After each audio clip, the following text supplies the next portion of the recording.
Tá Anna áthas orm a bheith anseo a nucht ag an Limerick Literary Festival in honour of Kate O'Brien. Agus tá Anna bhuaich fad go bhfuair mé an cura bheith anseo ag an oscailt an céadaoithe. It's a real honour to be participating in this opening night of the wonderful festival, which I have been to on a few occasions before. Thanks, as always, to the Arts Council and especially to Audrey Keane, who was just speaking, and to make sure that everything in the laureateship for Irish fiction runs nice and smoothly. And she does it in such a gracious and gentle way. It's wonderful. And thanks to the committee of the festival for inviting me, and to Elizabeth Affolter, who will be transporting us with her lovely music as we go through the evening. So I'm also delighted to have the opportunity to chat to the brilliant novelist Sarah Gilmartin. Sarah is a past pupil of mine from the MA and MFA in creative writing in UCD, where she was one of our top students. After Sarah graduated, she became a regular reviewer and literary columnist with the Irish Times, and Sarah did that for a long time. We'll talk a bit about that in the conversation, but she continued to write literature, creative literature as well. Her stories have been published in the Dublin Review, in the Tangerine and the Stinging Fly. She won the Martine Crawford Short Story Award in 2020. And it seems that you began focusing on novels around that time.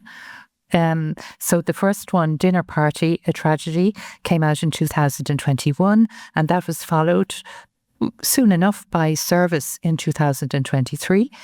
They were both very well received indeed. Dinner Party was shortlisted for the Kate O'Brien Award and for an Irish Book Award, and Service was a Washington Post top book of the summer, and it featured in the Irish Times list of the best Irish fiction of the 21st century.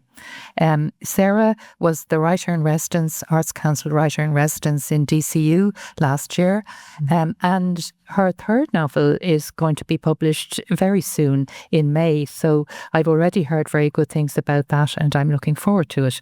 But tonight we're going to get to know a bit more about Sarah's writing life in general, and especially about the wonderful novels Service and Dinner Party. So I'm going to start with the question I ask every writer, which isn't as simple as it looks.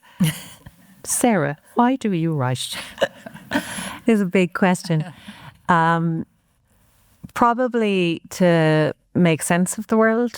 To find out what I think, if that doesn't sound too weird. You know, I can often have a snap thought or a surface thought about something, but to find out deeply what I think, I often have to turn to the page, and I'm sometimes surprised by what comes out or by what I think. The writer Joan Didion had a great line on this that I've always really liked. She said, "Had I been blessed with even limited access to my own mind, there would have been no reason to write." And I think that's a lovely way of looking at it, kind of a process of discovery. Also, I suppose on a personal level, I write because it makes me happy. I feel uneasy when I don't write. It always takes me kind of a few weeks to realise why I'm feeling uneasy, and it's usually if I'm not in the middle of a novel or something like that. There's a Raymond Carver story that I really like called Put Yourselves in My Shoes, and there's a writer-narrator called Miles in it, and his description of the non-writing angst is he was between stories and he felt despicable. So I do think there's something in that as well. It gives my life meaning, and it's just the right level of difficulty for me. You know, it's hard, but at some point, you know, something hopefully coheres, or it doesn't. And in one way, the longer I do it, I think I'm almost as in it for the, you know, to see even, you know, the bits that don't work, it kind of keeps it interesting, or it keeps me sustained in it. So do you find you're learning all the time as you go along, the more you write? Definitely. Is that how it's working? Yeah. Yeah. Especially about kind of the bigger things like structure and time in fiction. I feel like I've learned an awful lot about time that I didn't know at the beginning, and structure too. Although I feel like when I finish a novel, I think, oh, I really understand structure now. I totally have it. And then when I go to write the next book, it feels like going right back to the beginning for a period, and then something comes together as well. But I do think you kind of find new things. You find things that you need for each book, or I do. And then you're almost, you forget them, but you need to find them again in the next one. Yeah. If that makes sense. It does make sense to me. But why? Yeah, and you're very good at structuring, and you use quite complex, a complex time structure in the first novel, Dinner Party, where it spans a number of years. You move back and forth in time. And you label the times, actually, don't you? Like it's Halloween 2018 and 4 or 5 sections. Yeah. But it works very well. But I'm preempting now later question. But how did you find that? How did you find that structure? Did it come to you as you were drafting, as you were writing the story for the first time, or you figured it out? Yeah, it took me a long time, actually, at the beginning for the first novel to come up with the structure. I think at the beginning, structure was the thing I found the hardest to get my head around, which is why maybe I've worked so hard on that particular area. And reviewing helped that as well. When you're with an analytical mind kind of looking at novels, or a critical mind, you can see, how they're broken down and what works and what doesn't work. Yeah. But with Dinner Party, I had done a master's in UCD in, I think, around 2010 or 2011, which was... Did you learn anything from that? No, nothing at all. It was it was wonderful. But I was nearly 30. It was my late 20s. And I had never really written creatively before that point. I had written one short story, which I used to get into the Masters. And I found that year really wonderful in that I read so much. I didn't really know very much about short stories before that year, actually, Éilis and your module. And I also found the exercises that we were doing as part of the course really freeing and interesting. But I think it took me a long time after that, much longer than a year, to really figure out how to write. And the story that I got into the course with, it wasn't even, I don't think, a story. I thought it was a story because I'd finished it, but it was actually just a draft of a story. And that took me like almost an embarrassingly amount of length of time to kind of figure that out. So I gave up writing for a couple of years because I had gotten frustrated with it. And then this story that went on to become Dinner Party came to me in around 2017. And I couldn't really, I just knew, it came to me quite quickly, but I knew something wasn't right with it. That was partly because it wasn't getting accepted into literary journals. So I had that external feedback, but it wouldn't leave me alone either. So it happened at the same time that Anne Enright was beginning to teach in UCD. So I thought that I would go on the course and just give it one more year. And if it didn't work, it didn't work. And then I could say, at least, I tried. And Anne took one look at the story and she said, well, it's not a story. And I thought, okay, why? And she said, because nothing changes in it. So the girl, Kate, at the beginning of the story, she's the same at the end. She's still the same lost, stuck, traumatized, really person who doesn't really want anything and just wants everyone to go away. And when that small idea of something needs to change, I hadn't been able to see it for myself. And then when I started to think about it, about all the things of why she hadn't changed, it became a much, much bigger story. And I knew that I wasn't going to be able to contain it all within a short story form. And that's when I got in. So it's a very long-winded way of answering your question on structure, but that's when I started to get into the different kind of sections of the book and how I was going to come about putting them together. Yeah, because you moved from childhood right up to... Exactly. She's in her 20s or... Yeah. So you started writing quite... Well, not late, but... Late, yeah, I would say so. And what inspired you? What, did something inspire you? Probably from a very young age, I was always interested in drama. This is not actually my first time on this stage. I think I was about 11 or 12 in speech and drama class with Therese O'Donovan, and I was Willy Wonka for in some production of that we were doing with a couple of other drama schools, which my mother reminded me of earlier today. So I was interested in stories from that kind of perspective, and I think I probably had vague, grand notions of wanting to be an actress. And I loved reading always as a kid. But I didn't know any writers. It was never talked about as, you could be a writer as a career. So books were for reading for me. But I did study it in college. I studied English in Trinity. And then I did a master's in journalism and ended up in arts journalism after a few treacherous years as a business journalist that did. I don't know how I ended up there.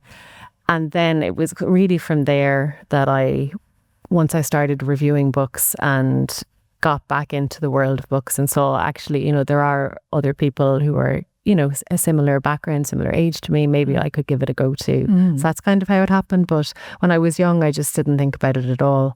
And I think I probably missed just about by a few years the kind of big kind of creative writing burst in universities. When I studied English, either it wasn't on my radar or I didn't feel that I knew about it. So, it was one or the other. Maybe if I was there from 2000 to 2004. So I think if I was slightly later, I think it would have been more on my radar. Yeah. Yeah, well, the creative writing programs, the Oscar Wilde Centre in Trinity would have been there at that time for the MPhil. The MPhil, okay. Yeah. But the UCD one didn't start until a bit later than that, I think, 2000. I used to know all these dates, 2007 or 2008. Yeah, and it was always initially an MA, which it did, but they didn't have the kind of undergraduate creative writing. Yeah, so yeah, you miss it. Like I missed, there was none of that at all when I was a young person, and I think what you did studying English is what writers. Young people who had aspirations to be writers themselves did. But I think that was no bad thing, actually.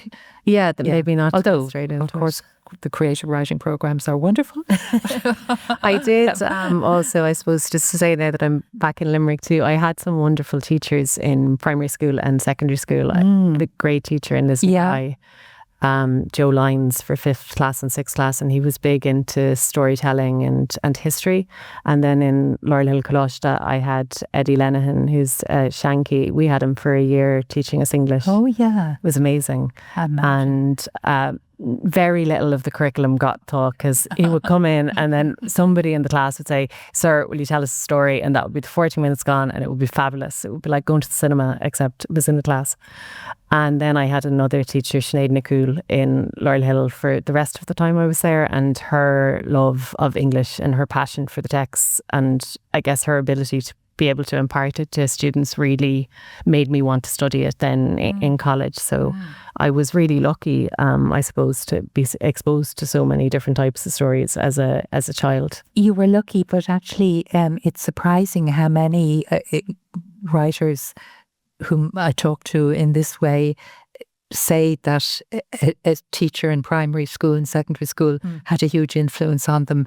So that's really seems to be it just comes up all the time. It seems to be a key aspect of, I suppose, the encouragement that a teacher who shares your interest in reading and writing, that encouragement maybe gives the young person, I don't know, the confidence, or even if they don't pursue it for a while, they realise that yeah, I can do this. Yeah. It comes up all the Absolutely. time. Yeah.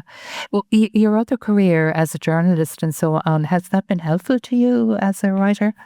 Yes, at the beginning, I would have, as I said, started to think that I could do creative writing because I had been reading so much and reviewing and seeing how many new Irish authors there were. My brief for the Irish Times for a long time was debuts, and many of those were Irish authors.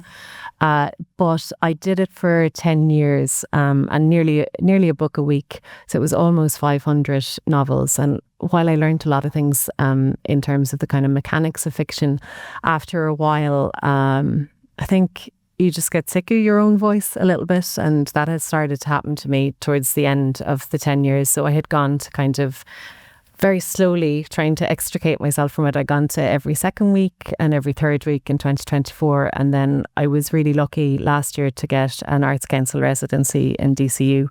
And I just thought, okay, right, this is a great time just to say I'm not going to do it for a year, see if I miss it. And if I miss it, I can always go back to it. And I didn't miss it at all, really. Is that okay to say? I don't know. But I didn't. I had just gotten to that stage where I think, and probably for a reader's perspective as well, people were probably sick of reading my reviews too. So I loved the year in DCU because I got to read whoever I wanted.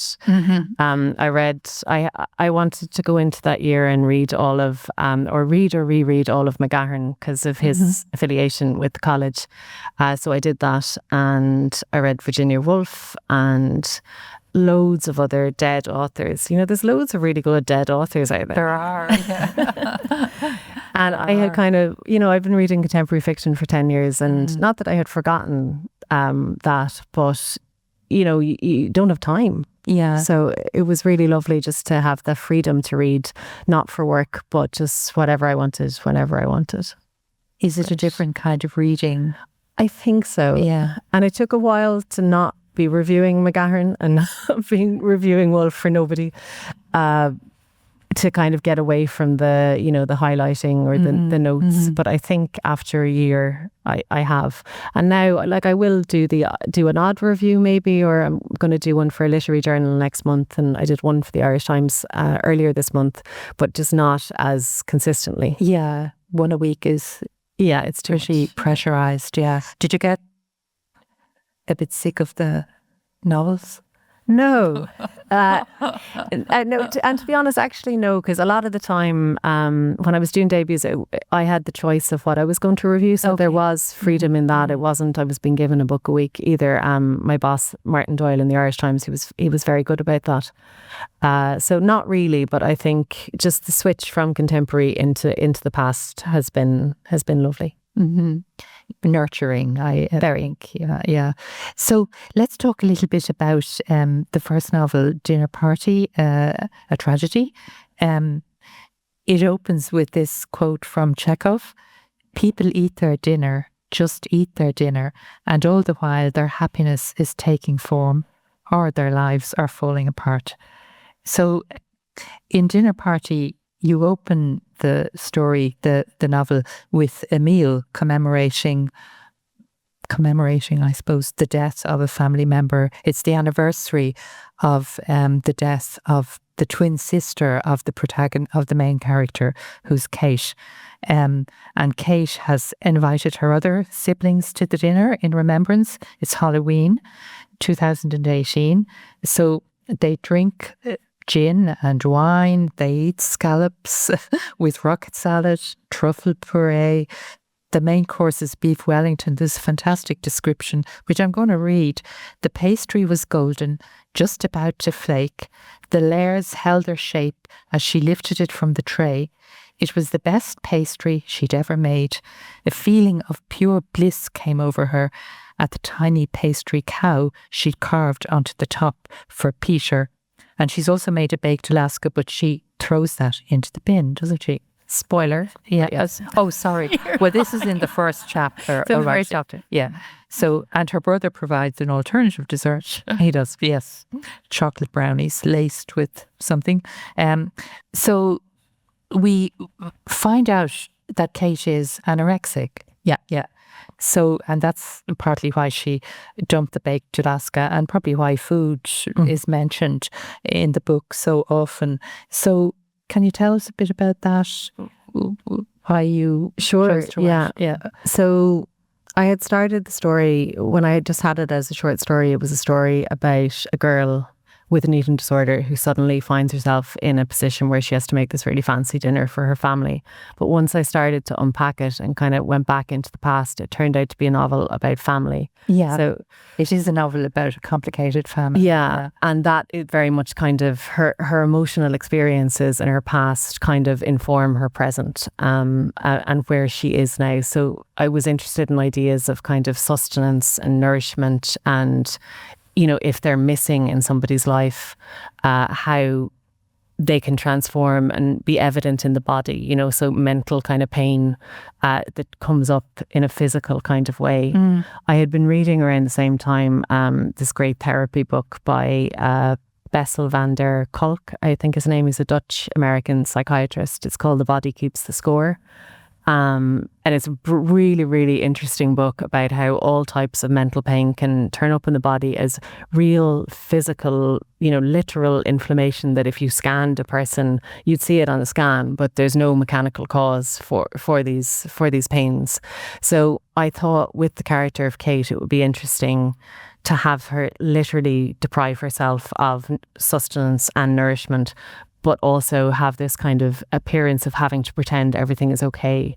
And that's why actually I picked things like the baked Alaska and the beef Wellington, because there's, you know, layers and things like that. They're wrapped up in something. Yeah. And the scallops are wrapped up in whatever, the samphire or I was interested in that.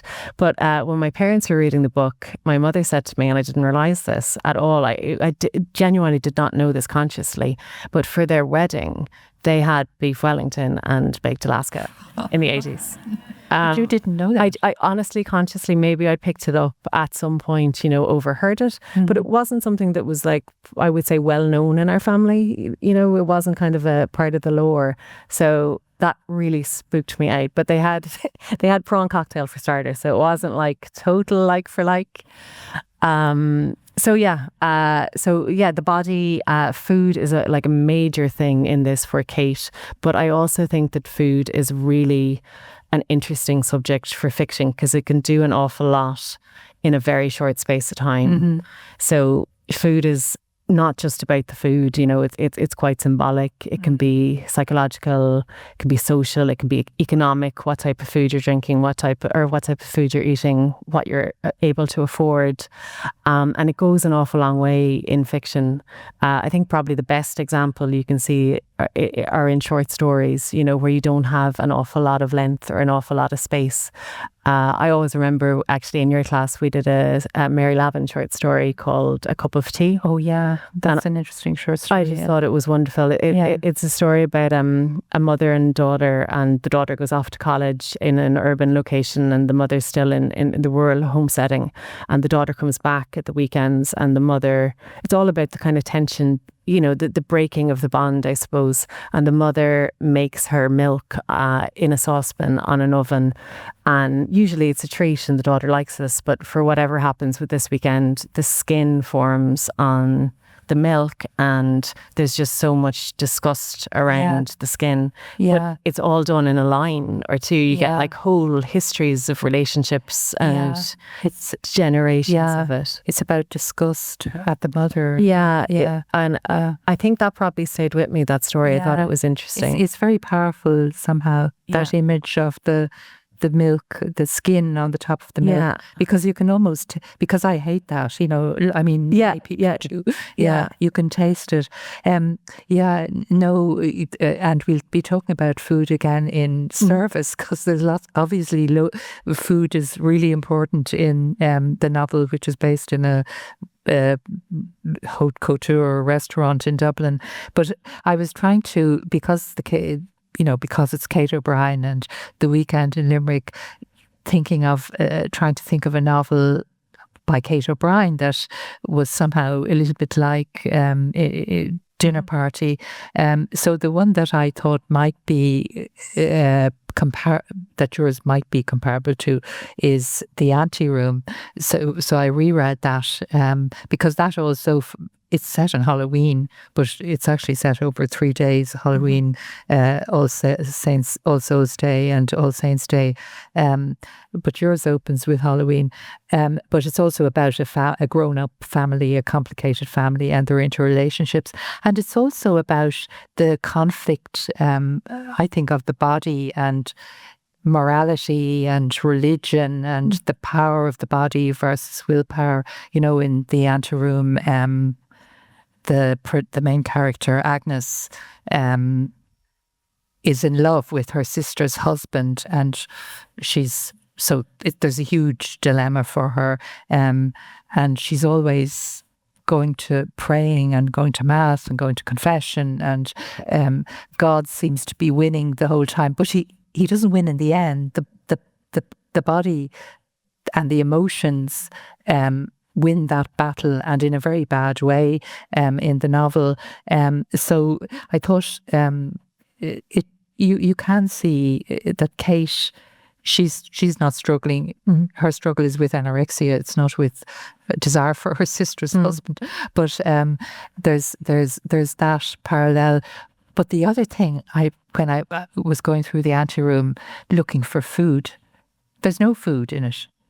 The only food mentioned is one kidney, which the father doesn't want to eat for breakfast one day. It's really interesting that though Kate O'Brien describes furniture and clothes describes a lot. She loves clothes, and she mentions wines by name and on a number of occasions. They're always having meals, dinner, and over the 3 days, dinners and lunches and breakfasts. But you never find out what they eat. So it's interesting that some writers, Joyce is good on food, Chekhov is good on food. You mentioned the Mary Lavin. I think Edna O'Brien is interested in food. Yeah. But just kind of interesting that why would Kate O'Brien say, bring us to the table, but not tell us what anybody is eating. So at the centre of Dinner Party, there's kind of a formidable Irish mother or Irish matriarch who provides much of the tension in the book, but also, I think anyway, a few laughs along the way. This scene is from Christmas. Kate is going home from college. She's in her 20s. It's in the noughties. And her father died a couple of years beforehand. So Christmases have been quite difficult for the family as a whole. It's Kate, her mother, her 2 brothers, and her brother Ray has brought home his girlfriend Liz for the first time. When the Michaelmas term ended, Kate took the bus home to Crenhaven for the holidays. Seasonal preparations went better than expected, and even a small pine tree with shiny needles was cut from the farm, brought to the house on the back of the tractor and placed in the good room. On Christmas Day, they had made it through dinner. The 5 of them sat around the solid oak table in the good room, no tears, no outrages, no fights.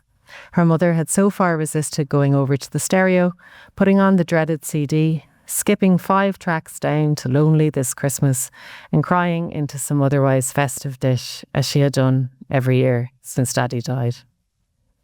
With burnt brandy still in the air and the big bowl of whipped cream going flat beside the elegant candles, they debated whether to cut the Christmas cake. Kate couldn't believe they were considering more food. Her stomach was bloated and heavy, and now she would have to sit with the cramps, feeling each sprout as if it had been a stone. "Well, I'm stuffed," said Liz. "It was delicious, Mrs. Gleeson." She tossed her long blonde hair over to one side like a pop star. Their mother smiled. "You're very welcome, dear." She went on to tell Liz yet another story about some woman at bridge. Cancer, then a death, and another one, and then the cancer was back.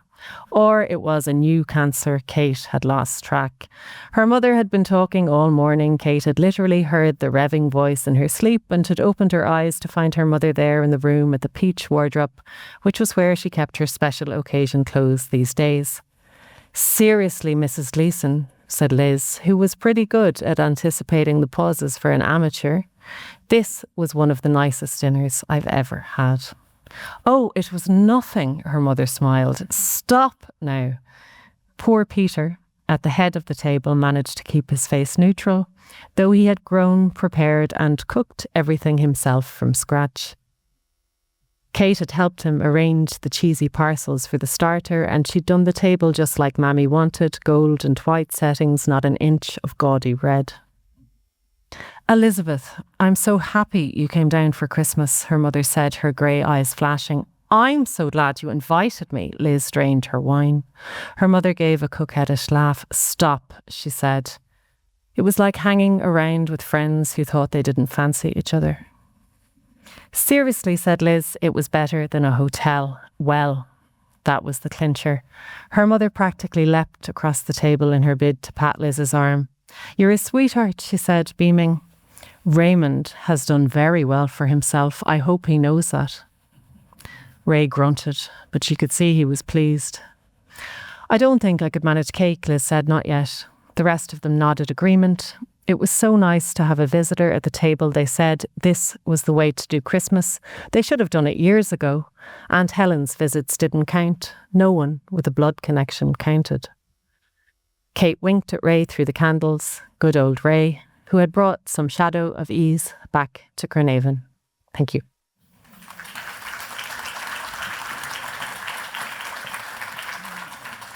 Service is a novel that's set in a restaurant, a buzzy, high-end Dublin restaurant. It's set over 2 timelines at the height of the Celtic Tiger, and then 10 years later, just as Me Too is starting to unfold. And it's really a story about power and the abuse of power. And it's told from 3 different perspectives. A waitress who worked in the restaurant one summer, she was in college when she was 21, Michelin-starred chef Daniel Costello, and then Daniel's wife, Judy. Yeah, that's a quick summary of the novel. It's about a rape trial, though you don't go to the courtroom. You tell it from the point of view of 3 characters, Anna, Daniel, the chef, and Daniel's wife, Julie. And I mean, it's about such a serious subject, and it's about what inspired you to write this novel? It probably like lots of different things at the same time. Yeah. I had been reading a lot about Me Too, as most people were when it happened with in the acting world with Harvey Weinstein. I'd been reading the New Yorker and the New York Times and all the reports.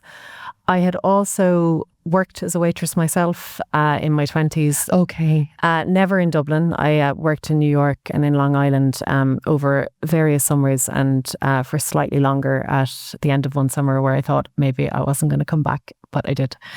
And I don't know, the world always stayed with me, the kind of intense, pressurized environment. I was working in quite fancy restaurants. The money, the excitement, the glamour, I had never seen anything like it before from, my own background. So it was all there for me. And I suppose in one way, I kind of put the 2 things together. I had read also a feature in the Irish Times. It wasn't anything to do with sexual assault, but it was to do with the precarious conditions for servers in some really fancy restaurants in Ireland. They named lots of different restaurants, and it focused on things like the poor pay, the kind of transient nature of the role, the fact that there often wasn't HR procedures in place. And I think that got me thinking about accountability and, whoever's at the top, if they're a good person and if things work well, then that's all fine. But if they're maybe not quite as ethical as they should be, then, and it's a self-governing kind of system run on a hierarchy, that lends itself to some problems. So those things kind of came together for me. And one other thing, I had written a short play at the end of 2019 that was on in like a little festival down near East Wall. And it was a 2-hander, and the girl who was in it, Lynette O'Callaghan, she asked me to write a monologue for her for an audition for the Abbey. And I had never written a monologue, but there were no parameters. She just said around 800 words. from a female perspective and first person, and that was it. And basically what came out when I went to the blank page was effectively the first page and a half of service, but, you know, slightly fine-tuned. Okay. Yeah, well, I thought when I was reading it, you must have had personal experience of working in this sort of place. And you get the positives of it, the buzz and the excitement and the tips and the friendship between, because about a workforce, not a family, but they're almost like a family. Completely. Yeah, yeah. And that all plays its role in the novel as it goes on. And as you know, the crisis occurs, I suppose around about the centre of the novel, and the aftermath of that, the trial and everything, and the characters. You do it in the three voices. Hannah's the girl, the young waitress who's at the centre of the story, is my favourite. But Daniel is very well done indeed. The kind of bully and extremely talented chef. I mean, they are rather rounded characters. I know he's really a very bad guy, but on the other hand, you have a sneaking understanding of him, and even feel sorry for him in the end. Although he's brought about his own downfall, but. So you're tackling a really serious subject, you know, sexual abuse and rape and the law and all that.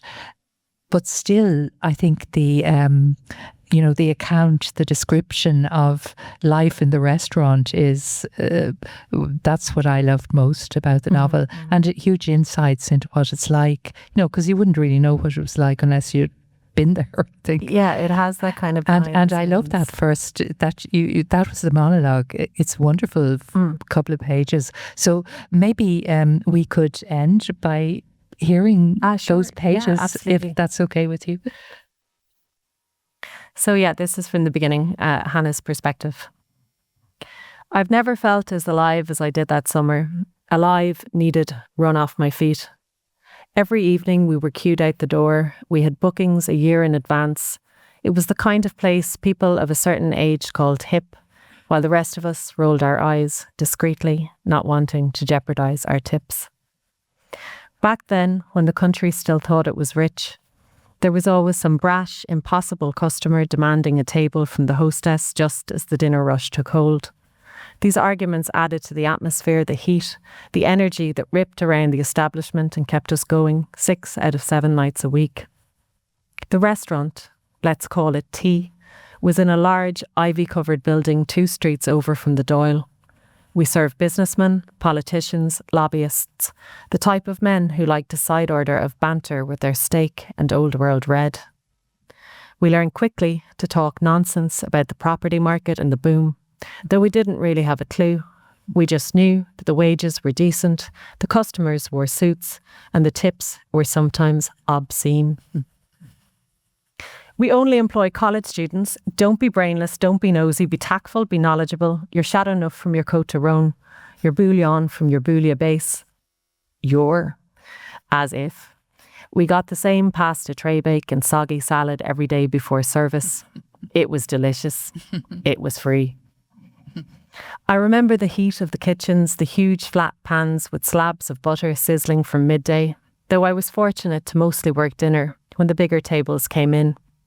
You'll get cocktails in evenings for sure, Flynn the bartender told me with a homicidal grin.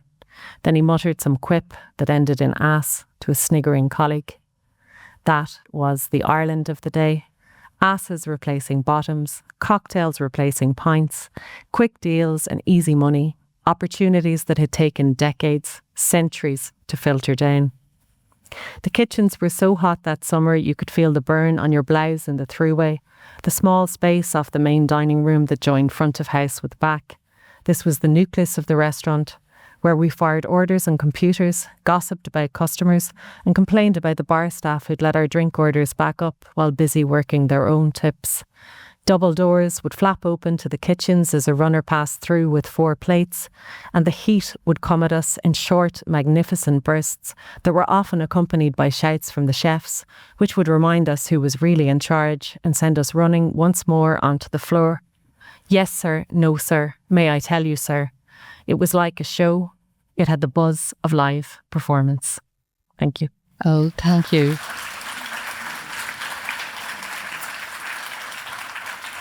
Well, that really demonstrates what a skilled stylist and wonderful writer Sarah Gilmartin is. And before we finish, can you give us a sneak preview of the next book? Yeah.